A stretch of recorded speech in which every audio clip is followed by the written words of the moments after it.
Okay, we're going to get started. Thank you all for joining us, and thank you to everyone joining us online. I'd like to encourage you to tweet if you'd like. The hashtag is hashtag WEF20. So as you all know and are aware, ecology is a primary track at this meeting, and all five of the risks outlined in the WEF, or the top five risks outlined in the WEF risk report are related to ecology, the environment in some way. One of them is biodiversity, and one stat from the report that WEF put out last week is that $44 trillion is either moderately linked or highly linked to biodiversity. It's more than half of global GDP. So we're going to talk in this session about why that's important for business. And we have a very distinguished panel here, starting, I guess, closest to me. Kristen Reckberger is the CEO of Dynamic Planet, which is a firm that advances markets that restore nature. Sven Tore Holsteder, did I say that right? President and CEO of Yara Group, which is a chemical company that makes chemicals for agriculture. Sherry Nur Salim is the vice chairman of the Gitti Group, which is a large manufacturer, conglomerate. And Marco Bizzarri, who's the CEO and president of Gucci. We have a video to set the scene. The video is part from the Emmy Award-winning Netflix series Our Planet, which has been viewed by over 100 million people and helped really galvanize action on some of the issues that we're discussing. So we'll start the video and then we'll get into some discussion. The age of humans. We are now the dominant force of change on the planet. Nature once determined how we survive. Now we determine how nature survives.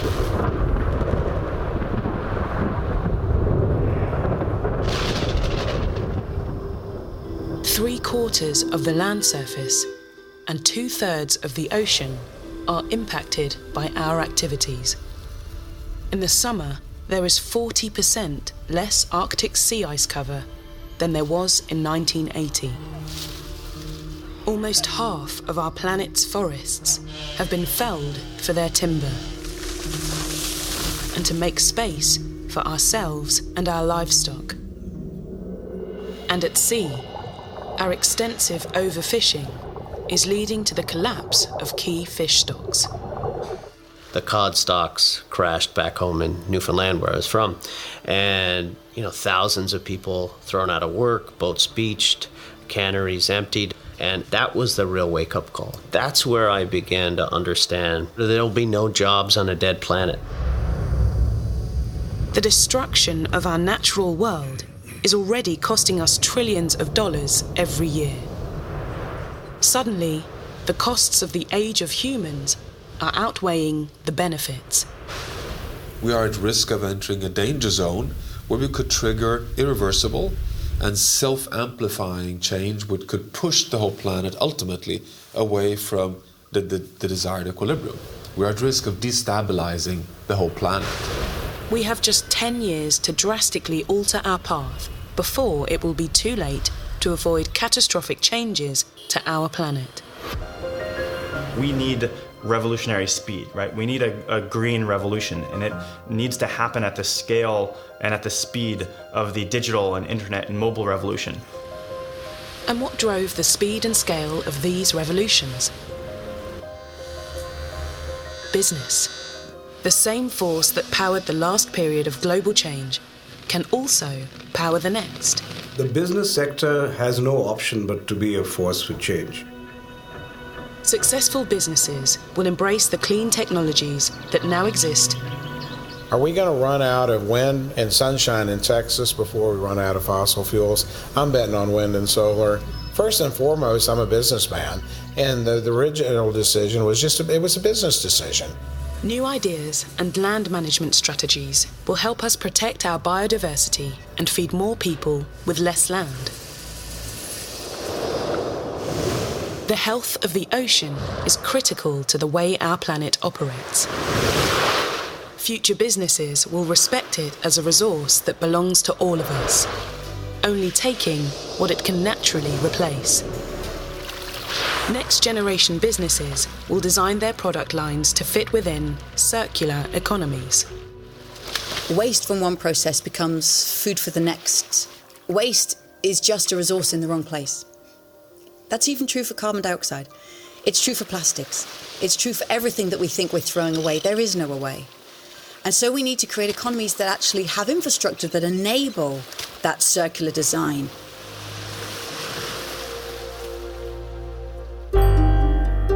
If you ask millennials, what is the purpose of business? 47% said some version of the purpose of business is to improve society and protect the environment. This is a fundamental sea change in the way an entire generation thinks about business. It's going to mean if you want to attract the top talent and retain them, if you want to win over millennial customers and attract the $30 trillion of capital that's currently being given to millennials by the baby boomer generation, you're going to have a narrative around how your products are sustainable and healthy. Sustainability is now the only business plan. I think that in the future, when we look back, there will be two types of companies. Companies that got it and companies that didn't get it. I know which segment I'd like to belong to. The only viable future is one in which business innovates to demand less of our world. In that future, the wild will recover. We can restore the balance of nature, fix the relationship between our planet and our business, and change the way we live on our planet for the better. Forever.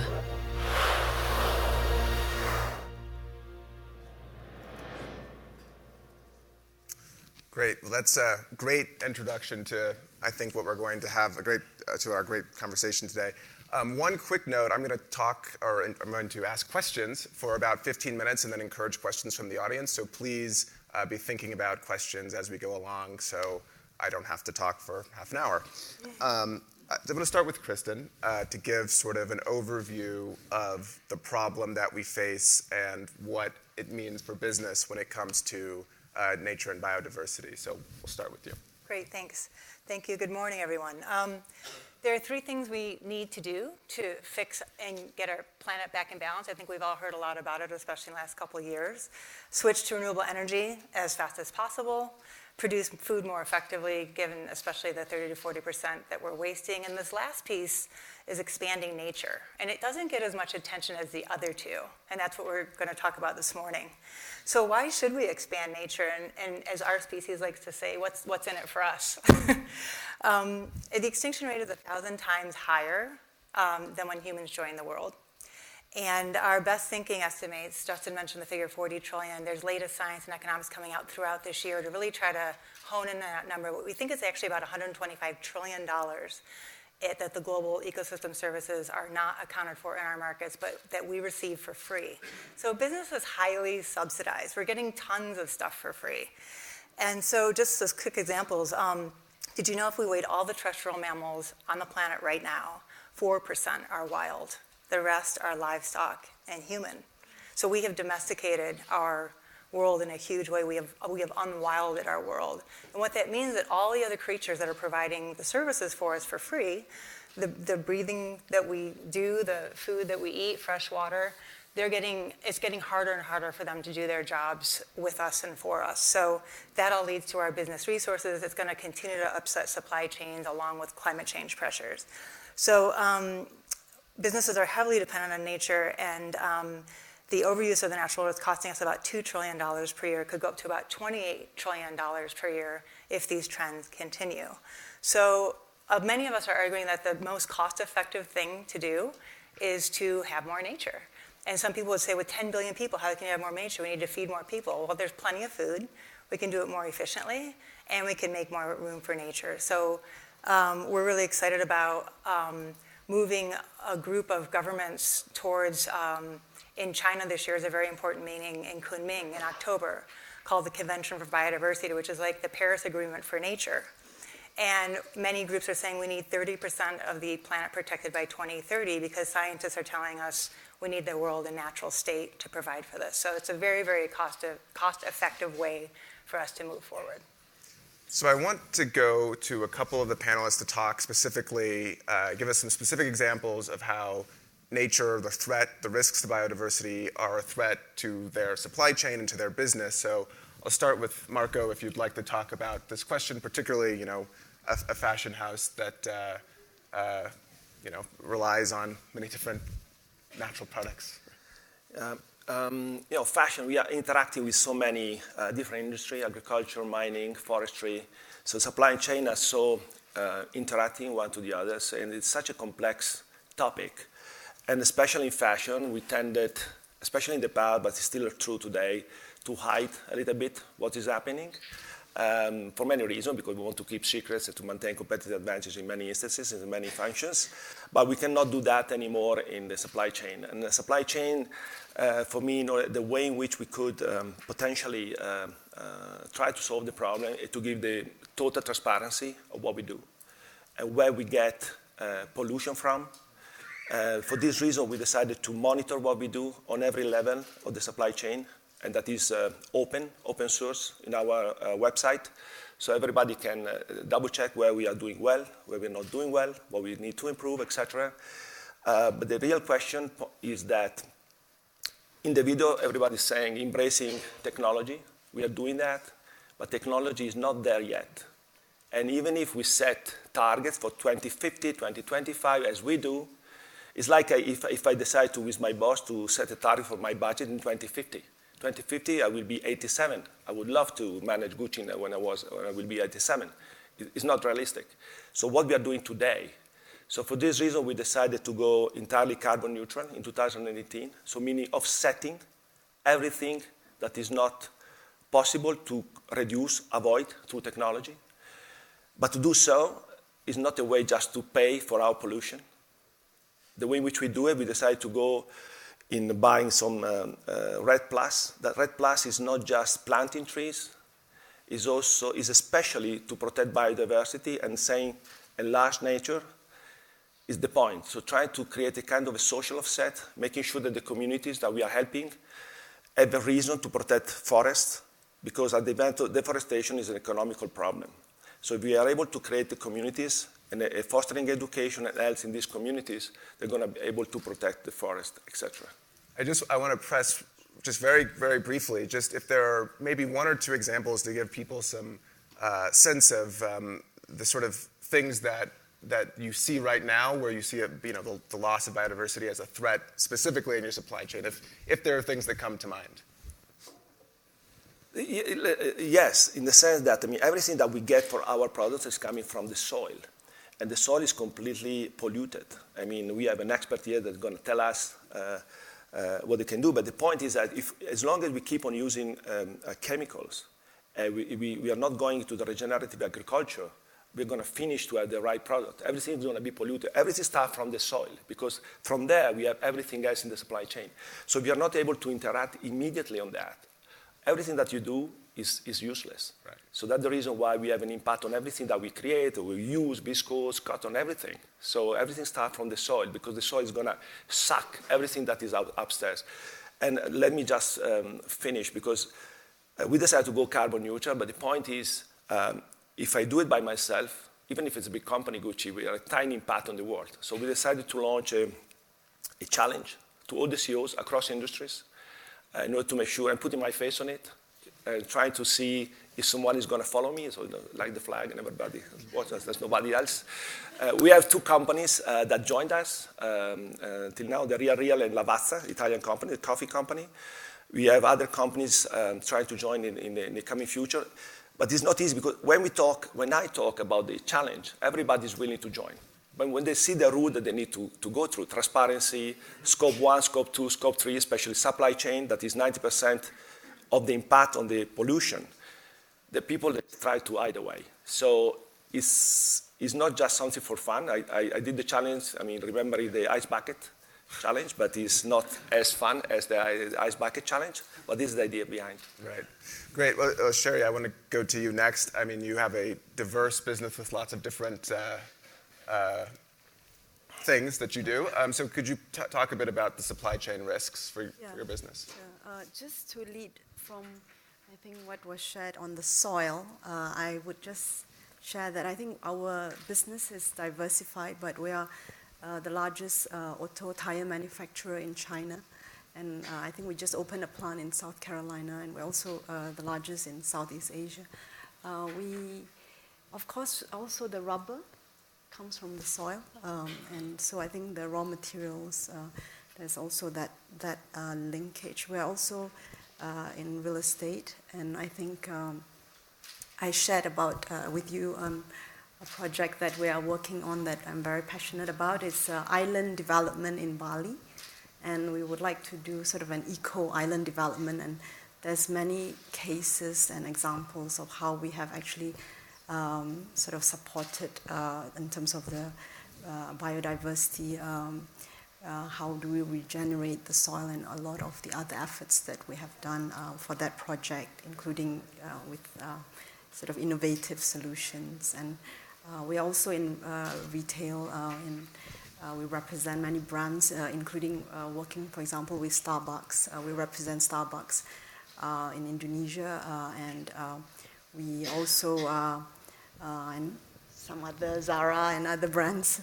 But we also, I think one thing I want to highlight, I'm a member of the family business community in WEF, and I do feel, and we have Kim Samuel, who is my my sister from Canada. So anyway, we work on the family business, and I think there is something about family businesses also that I think from very early on, I think 20 years ago, we already covered our carbon footprint by over 100 years working with Conservation International, and we have been very involved with supporting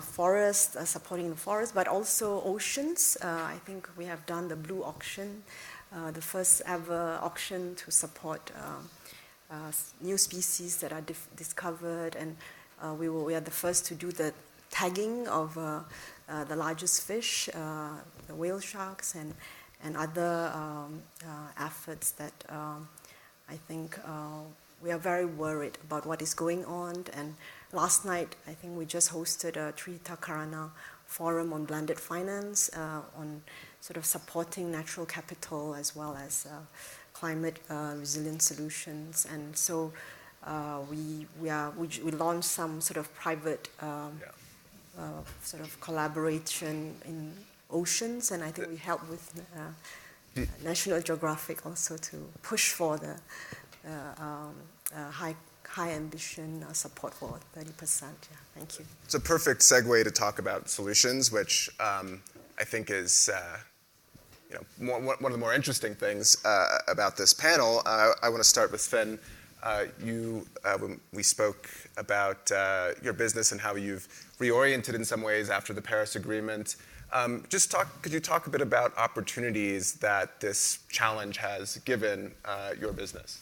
Sure, and as we heard from the film as well, there will be no jobs on a dead planet. And as you said, Justin, in the introduction, more than half of the GDP is either directly or moderately impacted by nature. So it's in our very interest to look after nature. But still, what we see in many sectors is that the costs outweigh the benefits. Also for the food sector where we are operating, the total value of the food industry is $10 trillion annually.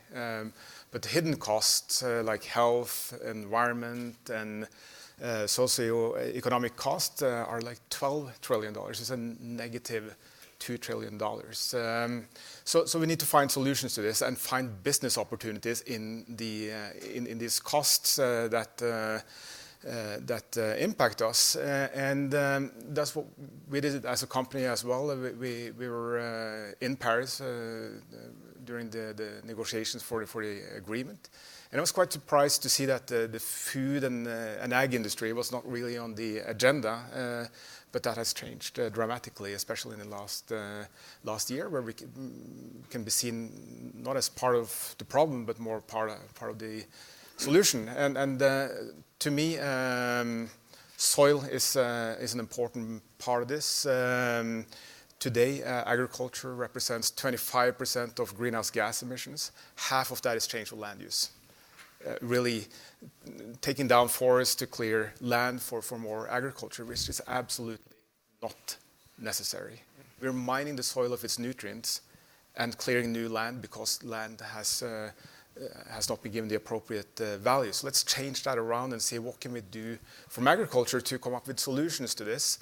And for us as a crop nutrition company, we're looking at how can we help to solve that challenge and make agriculture more productive where it's being operated. And the good news here is that if we get farming right, it's possible to free up 1.2 billion hectares of land and turn it back into nature. And with the carbon sequestration that can be done as part of that, agriculture can not only help to reduce emissions, it can actually absorb emissions. And within that is a tremendous business opportunity as well. Right.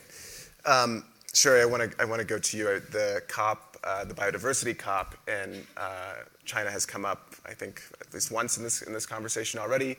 And I know that you work closely with some of the folks who are leading that. Could you give us a sense of what to expect for that?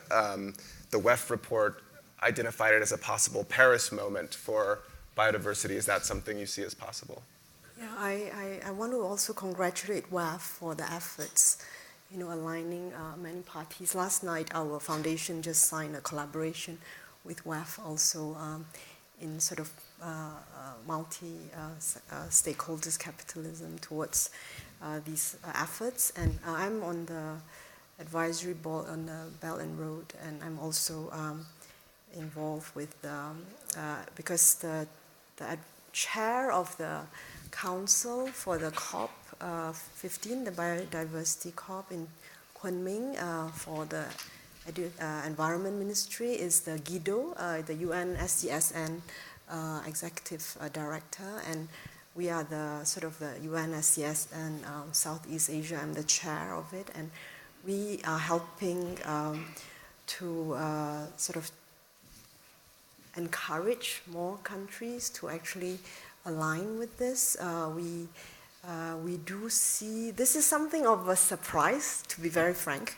We have worked in China, and we have seen sort of how China have shifted. When they started to realize the damage to the people, and I think there's one big shift that I think was documented that.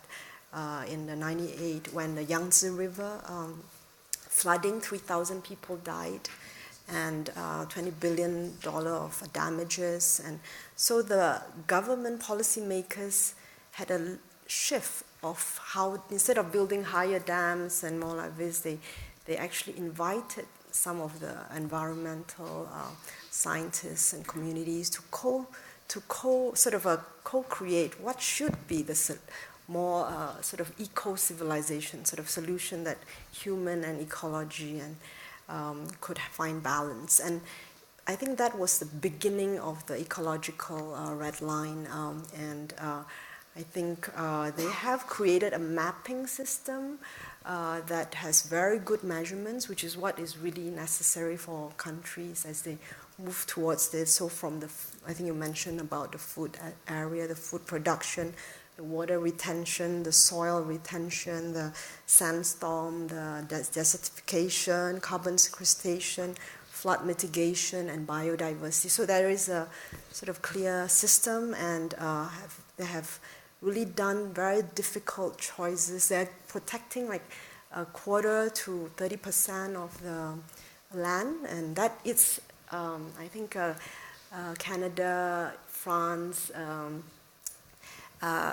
Italy, Turkey, Spain, all added together, it's more than that site. And so I think they have actually studied it intensively, and they have moved, even sort of closed down a lot of some of the settlements or sort of businesses near the wetlands or areas that are supposed to be part of the ecological red line protection. And so they took very tough decisions in order to prioritize this. And I think, this is something we would encourage and... Yeah, great. I want to go to Marco. You mentioned the CEO carbon neutral challenge. How do you make the case that to other businesses that this is something that they should be concerned about? Just maybe you'll give a little more detail about that. Everybody should be concerned in the sense that, if you don't act now, being a businessman, I don't think in 25 years' time, and other people, and you were mentioning, I think government, they should think in the longer term. That's the reason why they have the capability of investing with an ROI that is lower in the short term, is high in the long term. The businessmen, they look at me like medium and short term, and I'm not used to think again in 30 years' time. So people need to understand that there's no future for business like ours where consumers are going to decide to buy into our brand or another brand in 5 years' time. Today, consumers, they're not yet ready to pay the extra price for that, but they want to be part of a company, of a narrative that is going into sustainability, this kind of topics. So if I want to build the business, I need to start now, acting now. Right. Because there are so many different scenarios going forward that even if we set a target in 2050, something could happen that is going to change dramatically, which are our expectations, especially in a situation where everything is growing so fast. Exponential growth of this kind of impact can be around the corner. So in order to avoid that, the only way to do it is through the challenge, the way in which we do it, so offsetting carbon emissions today in waiting, in buying years for technology. Because especially in our industry, we have tentative of companies that are moving into this direction of disrupting completely our supply chain. I'm thinking about leather in vitro, for example. There are companies that are trying to create leather that is similar to the one that we are using for our bags, for example, but they're not yet there in terms of quality, they're not there in terms of scalability, so we cannot move there now. We are investing in this company, we are collaborating with them, we do research and development with them in order to do in that direction, but the point is we don't have time. So that's the reason why I'm going in this situation today. I know that is not the right solution, but worse than offsetting is non-offsetting. And the way in which you offset is important, because if you do a social offsetting, trying to protect biodiversity, as we were discussing, I think is the way forward. Right. Today, technology is not at the level for us to completely block the carbon emission. But the way in which you participate to this challenge is quite strict. You need to be scope 1 and scope 2, that is offices, shops, etc., but also scope 3, that is supply chain. Supply chain impact for 90% of the carbon emission in our industry, and I think for most of the industries. Yeah. So if you cannot say that you are net zero in talking just about your offices, it's a joke. So to do so, then you need to go scope 3, you need to have a measurement to understand where you are, topic by topic, being available, transparent, someone outside that is certifying what you're doing, having still the obligation to go into investing in technology, because again, the setting is not the solution. I want to, we have 2 more questions I really want to get to, but please be thinking of questions because I'm coming to the audience in just a minute. But to Sven, what's the role for government? One of your large markets is the EU. Obviously, agricultural regulation is, subsidies are a large factor as well as emissions regulations. Can government be a catalyst for some of these things we're talking about? Yeah, absolutely. I think so. But it's important that the governments create an enabling environment and one that incentivizes the farmers rather than putting additional burdens on the farmer. The everyday life of the farmer is already extremely complicated, so putting additional regulations on that will just make it even more difficult. But to have a system that is fair and where we create traceability is important. And I brought a coffee cup here, and I wanted to refer to an article from the Financial Times back in June. If you go to a coffee shop in London and you get a cup of coffee, that's 2.5 pounds. And then they break that down, and how much of that 2.5 pounds goes to the grower that actually makes the coffee beans. It's 1 penny. 1 penny is going to the grower. And if you can create that traceability, maybe, as pointed out, Mark, maybe there's not a willingness to pay a premium, but at least direct the choices to food that is produced responsibly and use subsidies to help the farmers to get a premium for farming sustainably, looking after soil health and using the right input to create the right quality. And here I think government can play an important role. There's $700 billion of subsidies going into the food systems every year. A lot of that is misdirected. If we could have that more towards sustainability, I think that would help. And also supporting and creating open data platforms. We're doing some work on that together with IBM to start to create that opportunity to give access to data, because I think that's key going forward to give the consumers this access to how food is produced so that we can make conscious choices. Great. One more question, and just to give us a sort of an overview, we have 3 businesses that are making progress on these issues. Can you give us a sense of the bigger picture? You work with lots of different businesses, but to what extent, how much further do we need to go? How many more businesses and business leaders need to be pushed to do these things? And what's the overall picture? Then I promise I'm coming for questions. I think there's really exciting movement across lots of sectors. And Marco and I were talking this morning about luxury is really moving forward and looking for solutions, looking at how to create more equity amongst the producers on the ground, in the water for fishing as well. Sherry works with oceans. I think that, we need to get to this conversation of who pays. Who's really paying for this? Because that's always the sticky part.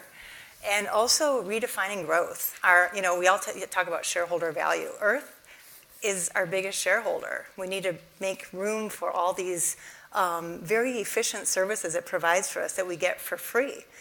And Marco mentioned that supply chains, traceability, these things are really complicated for each particular business to solve. I mean, to rebuild agricultural systems takes a while. To rebuild our luxury brands takes a while. Nature is a really quick solution. And the more nature we have, the more it can help solve a lot of these issues for us as we come up with our human innovations. Great. Well, I'd like to go to questions. So depending on how many we have, I might take multiple at once, but I only see 2 hands, so maybe we'll take, okay, we have a lot of them. Let's take 3 questions to start. We can go here and, okay, yeah, we'll start here and then we'll go to the 2 at the front.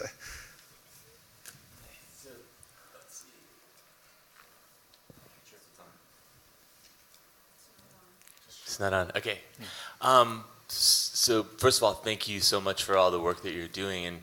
And while you were speaking, I was thinking of when they made the change to post calories on things that you could order from Starbucks. My choices drastically changed. And then I was thinking about if that same type of posting was on an Amazon listing when I ordered something to be there in an hour, I might also make a different choice. And I just wondered if there was any effort so far that actually quantifies environmental impact on purchasing choices sort of from end to end, from the impact of the transportation to the house, and then the packaging and the destruction of the packaging, and the sort of life of the product, and then sort of end to end impact. Right. Great.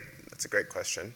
And then can we just do the 2 more, because I want to try to get to all the questions, but the 2 more at the front. There were 2 more near the front. Yeah, thank you very much. I just want to be a bit controversial here. what I see is that the margin, that means the billions of lower middle class consumers in emerging markets like China, South Asia, Africa, they're not willing to pay a premium yet for anything that's sustainable because they're on the margin themselves, right? So they're not willing to pay a premium. So businesses that are catering to them, and that's the masses of businesses, right? That's the real stuff. It's not really, I mean, premium product is still, as you said, right up there, small part, but people who are catering to billions and billions, those businesses are not going to change unless there's a business case or an incentive or something to actually move, because they're at the margin as well, those businesses. So I'm just trying to see how to make, or an idea of how we make the masses change, right? Which is going to cause more change than perhaps some premium businesses, as it were. Great. That's a great question as well. There's one more behind you, and then we'll start building them. Thank you very much.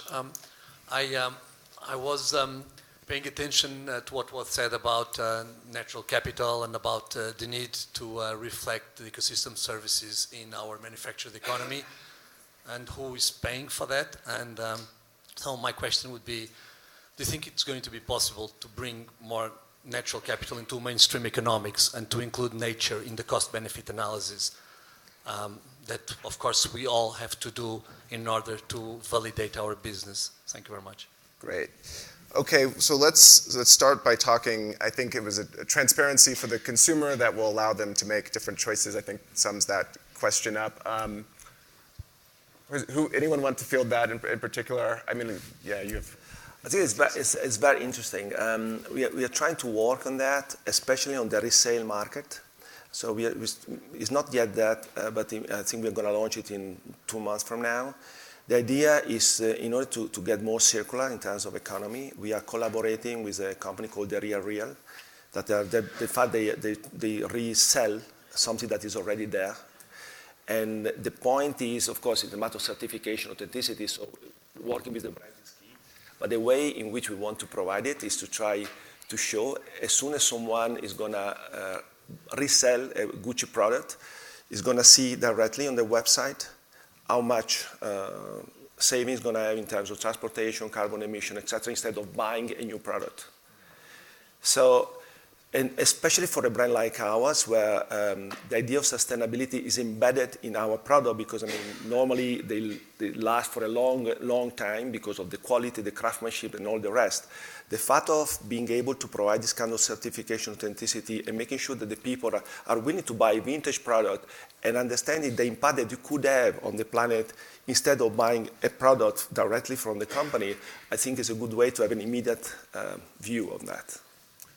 Oh, Kristen, I know you want to. I was going to say, these solutions obviously vary depending on developing versus developed country, and who sits with the burden, who pays is a huge question. And there are concerned citizens in the developed world who really want to know, what do I buy, what do I do?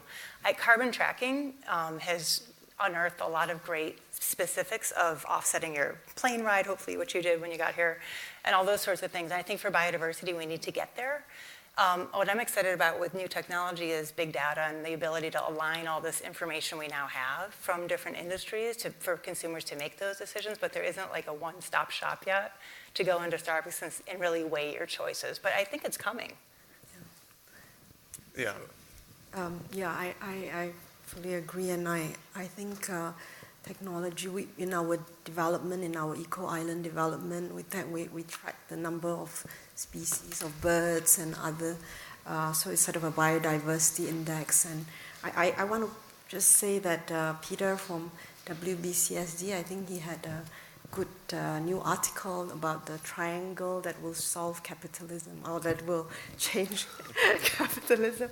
That I think it talked about the 3 areas. One is the science-based data, and then one is the ESG, and then the other is about the task force for the climate financial disclosure. And I thought that was very good. And I think that in terms of my friend at Anushe Ansari at X Prize just launched a prize for rainforest, so innovation to actually document and how to support the rainforest species. So we have used sort of collaborate with Peter Diamandis on sort of X Prize on coastal seawall, and how do we do a seawall, work with biodiversity solutions, so that there are really inspiring solutions that came from all over the world. And I think just on the, I think there is really challenges. How can, there is a platform that we are encouraging, blended finance. I think the Tritakarana Forum on Blended Finance, which was held in Bali with the World Bank, around the World Bank IMF annual meetings, was the largest blended finance event. And I think through that, I think we wanted to work on solutions. One of the blended finance that was in Indonesia was the TLFF, so it's from rubber plantations. And but there are many needs. I just give a shout out. People may not realize Indonesia is the world's largest island archipelago country, 17,000 islands, and it also has the largest biodiversity, oceans biodiversity. And in terms of the peatland, but I guess the peatland and rainforest, I think it's added together in terms of the. I think. Maybe for biodiversity, I think Amazon, Congo, Indonesia, but Indonesia, I think, is trying to move forward, and we are working with WAF, with World Bank, with WRI, and many partners to find the solutions toward that. Thank you. Great. I think we've touched on the three of those questions sort of with different ways, but I want to give Sven an opportunity to contribute anyway. Yeah, I wanted to address the question on who's going to pay for this, and whether it's through premiums. I think if we have a holistic approach, there are opportunities to finance this through looking at the totality. Take health as an example, and let me use Finland here, where they recognized that the selenium level in the Finnish population was too low. How do they solve that?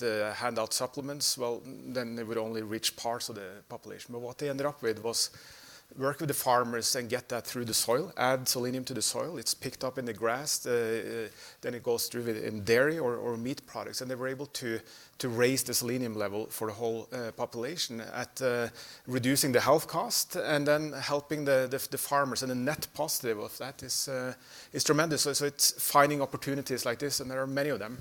But it requires the ability to think holistically and look at this as a solution where everyone contributes rather than just adding a premium. Right. I think we have time for one question more. So if there's somebody who has one very quick question. Okay.